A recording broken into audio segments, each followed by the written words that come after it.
Salut les loulous.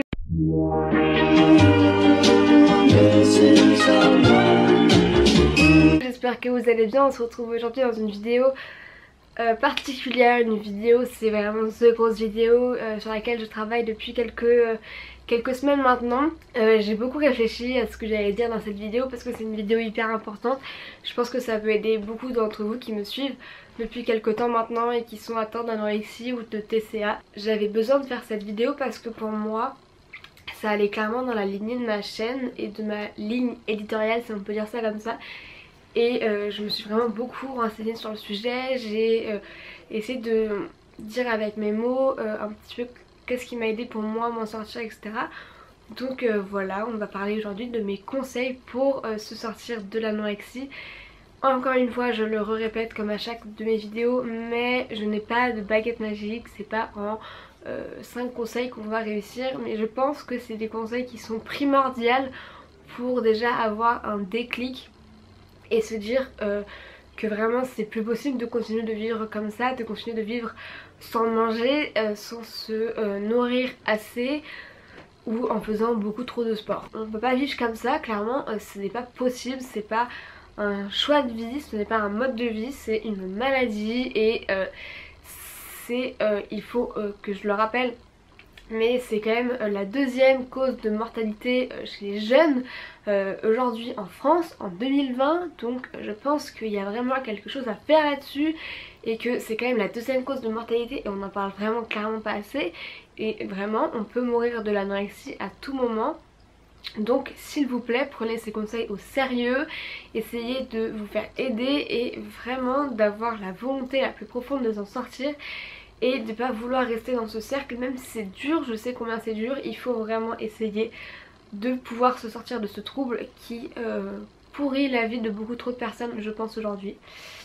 Bref, je vais commencer les conseils avec mon premier conseil qui est primordial, je pense, parce qu'une maladie mentale, je pense que ça se joue beaucoup dans la communication, donc il faut absolument oser en parler et ne pas faire de tabou autour des TCA. Je trouve ça juste scandaleux qu'il y ait encore autant de tabous et autant de personnes qui n'osent pas en parler. Il faut vraiment assumer ce problème et en parler autour de vous. Vraiment c'est super important parce que c'est comme ça que vous allez déjà faire un premier pas vers la guérison. Si vous gardez ça pour vous, ça ne marchera jamais. Clairement c'est un trouble pour lequel on ne peut pas guérir tout seul, clairement. Je pense et je suis sûre que c'est impossible de guérir tout seul. Il faut vraiment en parler au moins à une personne. Il faut oser assumer, il faut vraiment arrêter ce tabou autour des troubles du comportement alimentaire. Voilà, donc ça c'est vraiment le premier conseil, en parler autour de vous, en parler voilà, à un médecin.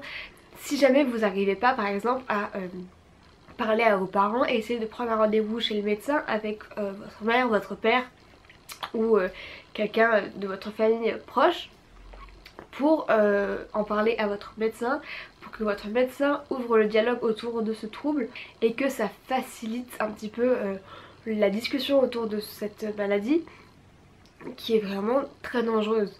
Donc je pense que déjà oser en parler et assumer, je pense que c'est vraiment primordial. Il faut essayer de parler de plus en plus de ces troubles là parce que plus tout le monde va réussir à en parler, plus ça fera avancer déjà les recherches, ça fera avancer la société autour de tout ce qui est sur l'alimentation, sur le problème de poids qui est dans notre société un problème majeur parce que on diabolise encore beaucoup trop les personnes un peu trop rondes et je trouve ça un petit peu dommage parce que du coup ça amène à des troubles de ce type et c'est vraiment beaucoup trop grave en fait. Clairement c'est beaucoup trop grave et je pense que la société ne s'en rend pas encore compte.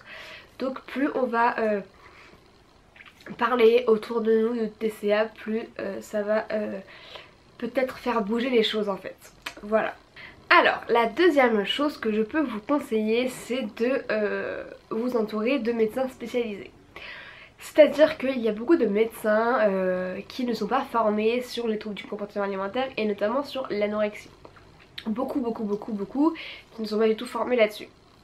Donc déjà il faut consulter des médecins qui connaissent la maladie, qui sont spécialisés et qui vont du coup être beaucoup plus aptes à vous aider dans votre parcours de guérison. Vraiment refaire des recherches de médecins qui sont spécialisés. Ensuite, une fois que vous avez ça, il faut essayer de faire trouver un trio de médecins, donc composé d'un psychologue qui va être spécialisé également et qui va réussir à vous faire parler, à vous faire comprendre des choses, etc. Et ça c'est primordial d'avoir un suivi en psychothérapie. Moi je suis encore suivie en psychothérapie et c'est clairement ce qui m'aide beaucoup au quotidien, donc ça c'est primordial. Et vraiment continuer à être suivi même après, etc. c'est important, vraiment très important pour éviter toute rechute. Ensuite il faut être donc suivi d'un médecin traitant spécialisé dans les troubles du comportement alimentaire ou d'un psychiatre. Et enfin d'un diététicien ou d'une diététicienne qui va vous aider à remanger normalement, à vous donner des petits conseils au niveau de l'alimentation. Voilà, et bien en fait essayez de créer ce petit trio de médecins qui va vraiment marcher pour vous et qui va vous aider à avoir un panel en fait de solutions et qui va vous aider en fait à guérir tout simplement. Si jamais vous ne trouvez pas de médecin près de chez vous qui sont spécialisés parce que vous habitez assez loin d'une grande ville ou quoi que ce soit, je vous conseille fortement la plateforme qui s'appelle Stop TCA, donc qui est une plateforme en ligne et qui vous permet de consulter des médecins spécialisés dans les troubles du comportement alimentaire en ligne, et je trouve ça très très bien. Je ferai une vidéo spécialisée sur cette plateforme là parce que je suis en contact avec la fondatrice qui est une personne formidable, et du coup je compte faire une vidéo là-dessus, donc si jamais ça vous intéresse restez connectés, j'en parlerai très bientôt. Ensuite si vous avez donc ce petit trio de médecins et que vous voyez que ça n'avance pas forcément, etc. et même je pense que dans tout trouble du comportement alimentaire, etc. Pour s'en sortir vraiment je pense qu'il faut passer par la case hôpital. Je suis persuadée que si aujourd'hui je n'avais pas été hospitalisée, mon regard sur moi-même, ma vision de la maladie et la maladie en elle-même ne serait jamais sortie de ma vie.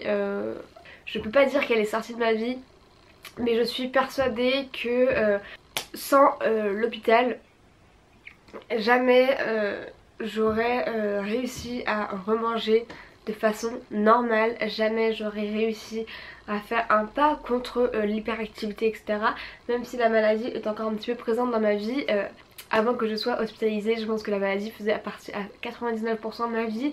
Aujourd'hui je pense qu'elle en fait partie à 20%, quelque chose comme ça, je sais pas trop, c'est compliqué de dire des chiffres, mais je pense clairement que l'hôpital est une grande solution pour les personnes atteintes d'anorexie, parce qu'on met en place un contrat de poids qui vous permet d'avoir un petit peu voilà, la carotte et de vous dire voilà, c'est vraiment des contraintes, voilà, on vous dit à plus 1 kg vous avez le droit à ça, etc. Et c'est vraiment que ça qui vous aide à tenir, etc. Mais je pense que c'est vraiment l'hôpital qui a aussi un côté un petit peu traumatisant pour pas en fait vous dire je vais pas recommencer là-dedans parce que sinon je vais y retourner et j'ai pas envie. Et puis on vous apprend aussi voilà, à remanger avec une diète, on vous apprend beaucoup de choses et puis on est aussi focalisé beaucoup sur soi-même. Et du coup on comprend beaucoup de choses.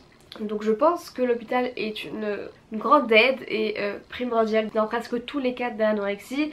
Même s'il n'y a pas une perte de poids flagrante, je pense que le plus gros problème de l'anorexie est dans la tête. Et donc pour guérir la tête, je pense que l'hôpital psychiatrique c'est très important. Et puis là-bas on est suivi par tout type de médecins. Donc même si vous avez un poids très faible, vous avez des infirmières qui savent gérer ce genre de choses. Faire une demande d'hospitalisation, ça va vous permettre de comprendre beaucoup de choses sur vous-même, sur la maladie, et ça va vous permettre de sortir de là guérie et battante et de vous dire voilà, je me suis battue pendant 2 mois à l'hôpital, maintenant j'ai un autre chemin à faire, c'est celui de la guérison, c'est celui de manger. J'ai appris que voilà, c'était vraiment une maladie, on m'a traitée comme une personne malade.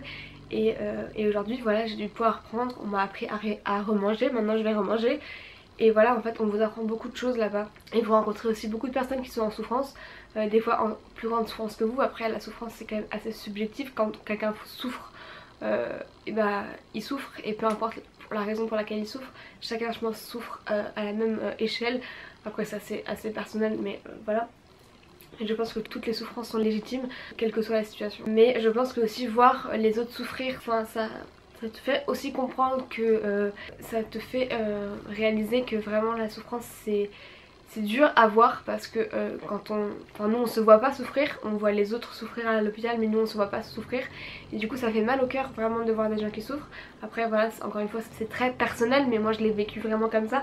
Je me suis sentie très mal quand les autres souffraient et que je les voyais souffrir et je me suis dit en fait c'est comme ça que du coup mes proches ont vu que je souffrais et je veux pas en fait qu'ils voient ça encore une fois. Bref, l'hôpital fait un effet énorme sur plein de choses et du coup je pense que c'est pour ça que c'est vraiment très important de se faire hospitaliser quelle que soit votre situation, quel que soit votre cas, si vous êtes diagnostiqué anorexique, quel que soit votre poids ou quoi que ce soit, je pense que c'est primordial pour la guérison. Ensuite, un autre conseil que je pourrais vous donner c'est vraiment de lire sur la maladie et de comprendre cette maladie. Et c'est valable pour les proches également parce que c'est eux qui vont être vraiment le plus grand pilier et plus les proches comprennent et plus les proches vous traitent comme quelqu'un voilà, de malade parce que c'est comme ça aussi qu'on réalise qu'on est malade et que voilà c'est pas un caprice, c'est très important.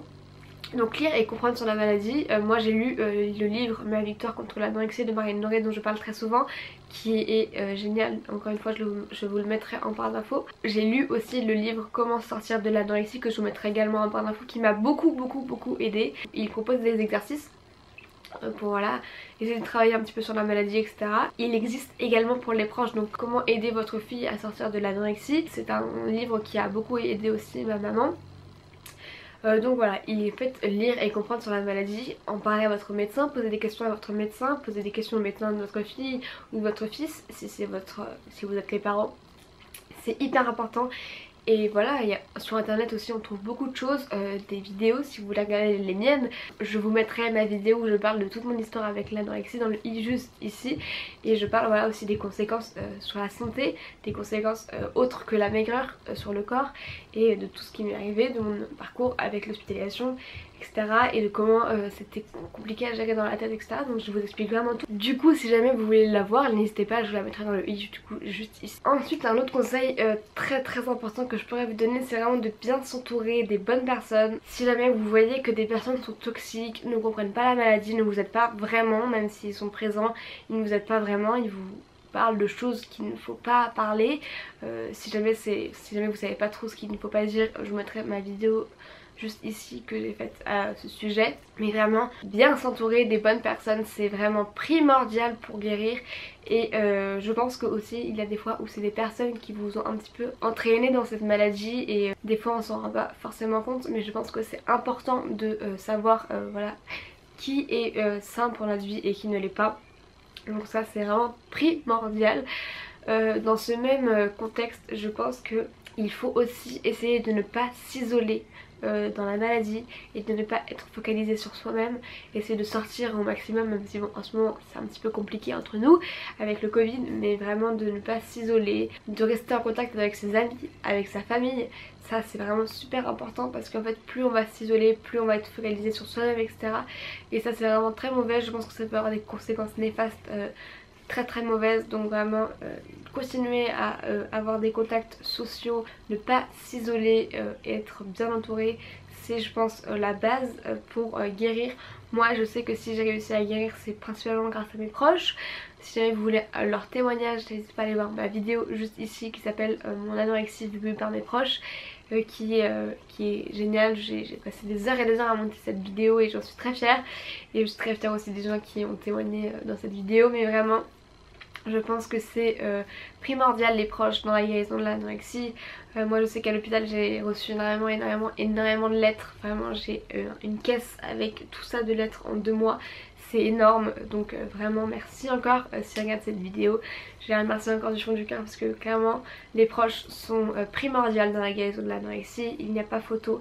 Et c'est pour ça aussi que quand on est à l'hôpital et qu'on est anorexique, il y a beaucoup de fois où on est isolé de nos proches parce que c'est pour qu'on se rende compte que c'est très important les proches. Ensuite un conseil assez compliqué je pense à comprendre quand on est au plus profond de la maladie, mais il faut essayer de comprendre que le corps et soi-même on doit vraiment être alliés, on ne doit pas être ennemis. Je sais que aujourd'hui je remercie mon corps d'avoir réussi à tenir pendant tout ce que j'ai pu le faire souffrir. Voilà, je sais qu'il a été très fort, que jusqu'au bout il m'a poussé, il m'a amené à comprendre qu'il était là quoi qu'il se passe. Et voilà, des fois il a lâché parce que bah au bout d'un moment voilà, quand on est vraiment en colère contre son corps et qu'on le nourrit pas et qu'on vraiment le pousse à bout, forcément au bout d'un moment il dit bah stop en fait. Mais il m'a quand même poussé jusqu'au bout et aujourd'hui bah voilà, je le remercie. Et du coup aujourd'hui je vois plus mon corps comme un ami mais je vois vraiment comme un allié. Nous deux on est vraiment en coalition, enfin il faut qu'on soit unis, voilà. Et aujourd'hui des fois je parle à mon corps, je lui dis merci etc. Et je pense que dans l'anorexie c'est aussi important de parler à son corps, de lui dire bah voilà je t'aime pas, machin. Et voilà, de vraiment exprimer et d'extérioriser en fait, quitte à écrire sur un carnet, même une lettre à votre corps. Mais aujourd'hui je sais que mon corps et moi on est vraiment alliés et puis qu'on n'est plus des ennemis, et ça c'est important de le comprendre dans la maladie, que votre corps il va pouvoir vous faire plein de choses magnifiques et pour ça il faut le remercier, il faut le nourrir parce qu'il en a besoin. Si vous voulez vraiment faire du sport plus tard, si vous voulez travailler, votre corps il va avoir besoin de force, et du coup c'est pour ça que il va falloir que vous soyez alliés et que vous soyez en écoute avec votre corps parce qu'il en a besoin, et ça c'est très important à comprendre et c'est très long à comprendre. Moi je sais que je l'ai compris à très peu de temps, il y a un mois ou deux, mais je pense qu'aujourd'hui c'est très important d'être vraiment de comprendre que votre corps c'est pas votre ennemi, votre corps c'est votre meilleur ami et que jusqu'au bout de votre vie vous allez être ensemble, et donc faut l'accepter parce que c'est une partie de vous énorme, donc voilà. Alors, un autre point que je voulais aborder dans cette vidéo, c'est que c'est très important de parler de toutes les dérives de la maladie que vous pouvez vous infliger ou qui peuvent exister dans votre maladie. Voilà, je sais que j'ai mis beaucoup de temps à parler par exemple de ma prise à outrance de laxatif. J'ai mis vraiment beaucoup de temps parce qu'au début en fait j'étais vraiment constipée, donc ma mère m'a donné un laxatif et malheureusement bah j'en suis devenue accro, et ça c'est un truc dont j'ai mis beaucoup de temps à parler. Pareil, les vomissements c'est un truc dont j'ai mis beaucoup de temps à parler. Voilà, vraiment parler de toutes les dérives de la maladie parce que c'est comme ça aussi qu'on va pouvoir vous soigner, c'est comme ça aussi qu'on va pouvoir vous guérir. Et donc à vos médecins, à vos psys, il faut vraiment parler de tout.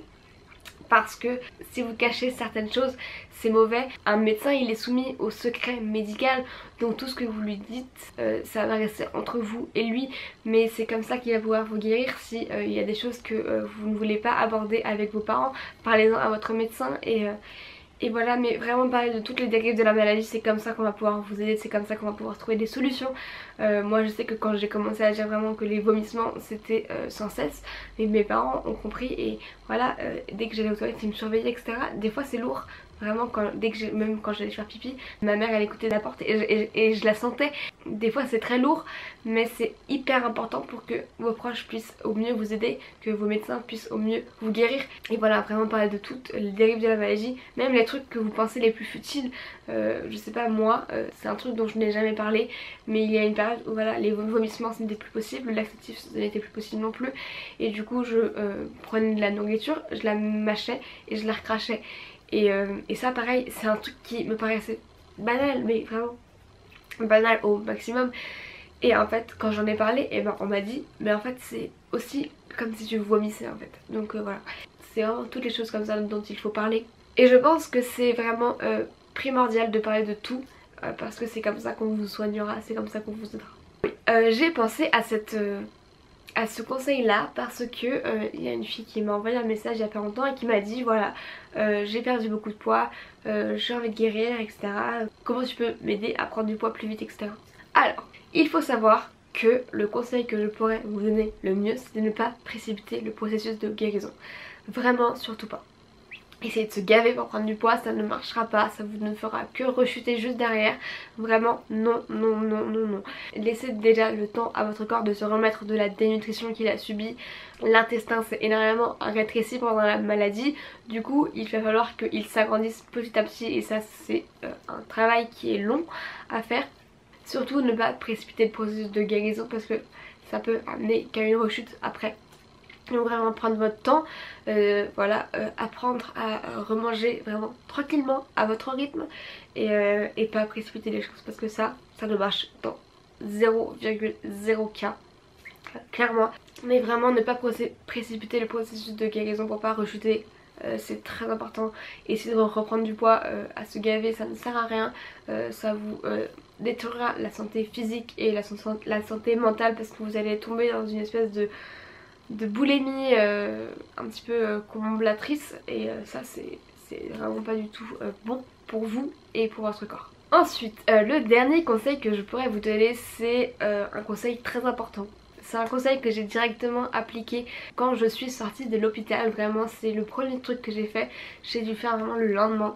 Je me suis désabonnée de tous les comptes Instagram des filles qui se mettent en maillot de bain avec un corps de rêve et qui sont, soit dit en passant, en retouché au maximum sur Photoshop.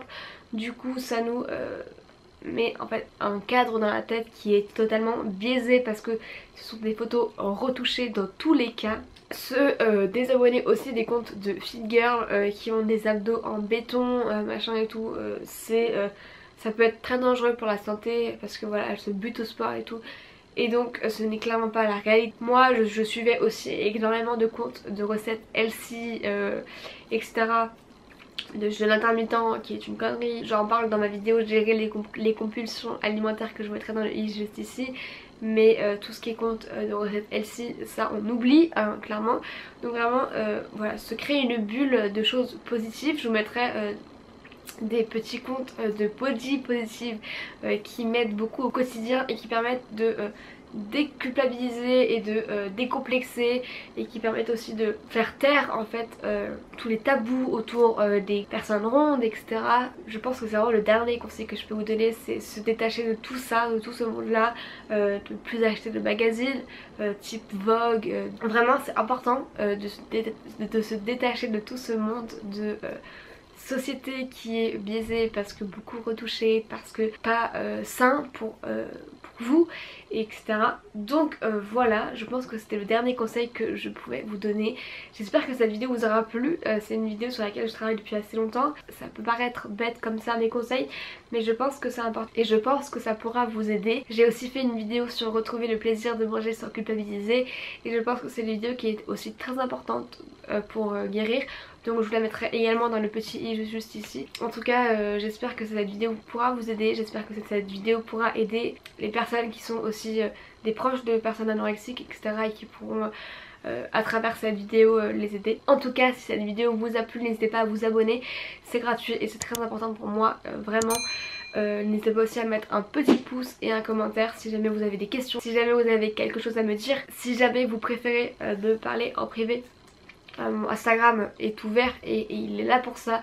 Des fois je mets un petit peu de temps à répondre, mais je réponds toujours parce que je reçois énormément de messages. Et voilà, en tout cas prenez bien soin de vous. Je pense que prenez bien soin de vous dans cette vidéo prend tout son sens. Donc voilà, je vous embrasse très fort. Je vous souhaite une très belle soirée, une très belle journée en fonction de quand vous regardez cette vidéo. Je pense fort à vous si jamais vous êtes dans le chemin de votre guérison. Vraiment je vous souhaite plein de courage et je vous envoie plein d'amour, parce que je sais que c'est un moment qui est long, qui est compliqué et qui est douloureux. Donc voilà. En tout cas on se retrouve très vite pour une prochaine vidéo. Je vous fais plein de gros bisous. Bye.